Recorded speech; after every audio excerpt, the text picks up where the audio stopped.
Mixing height's 2,900 feet above ground level, and the Haynes index is 4 to 5.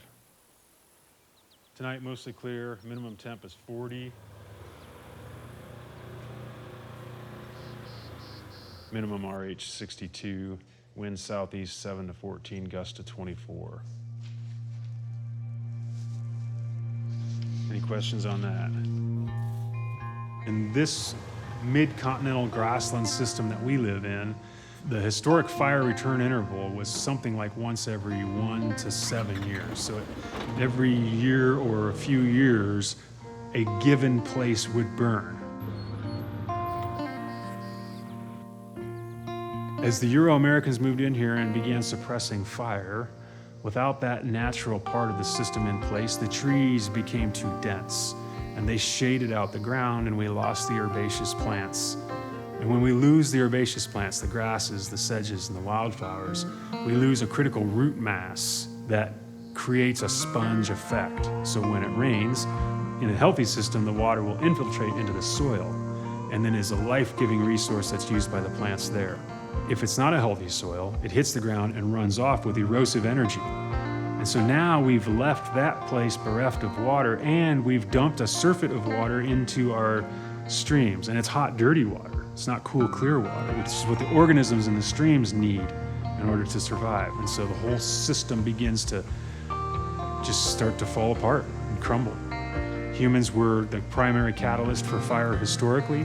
We still need to be the primary catalyst for fire. We took it away, that caused problems, put it back, helped restore the system.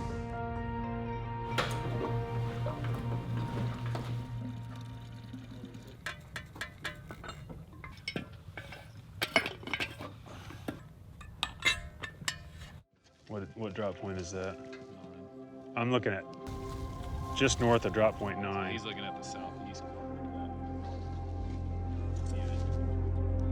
of You work towards the north. Make some progress to get ahead of me. Then I'd come around here and meet you in that corner.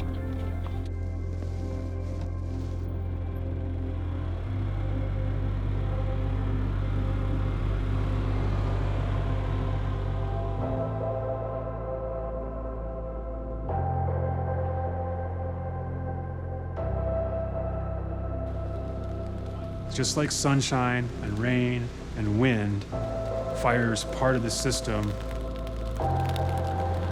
Wanting to chew this way faster than chew that way. And we recognize that we've disrupted the processes, we've taken fire off the landscape, and we've replaced a human culture with another human culture that has a wrong relationship with the land. And so those are the things that need to be fixed.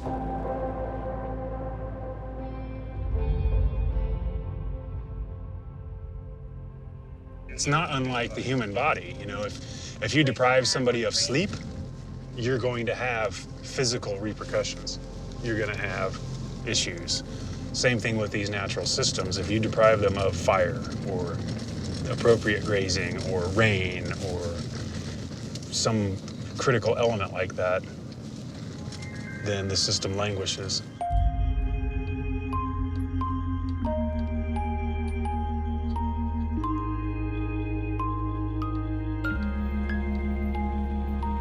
We need fire to balance the equation.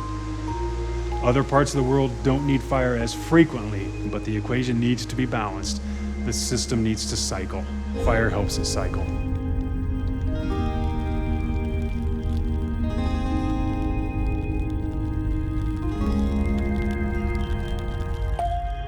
When we burn, we see more vigorous growth, we see more flowering. That increase in productivity means that there's more forage for all the critters that are out there, whether they need the pollen or the nectar or the leaf or the root. So that drives the system, and there's more energy for all of those life forms.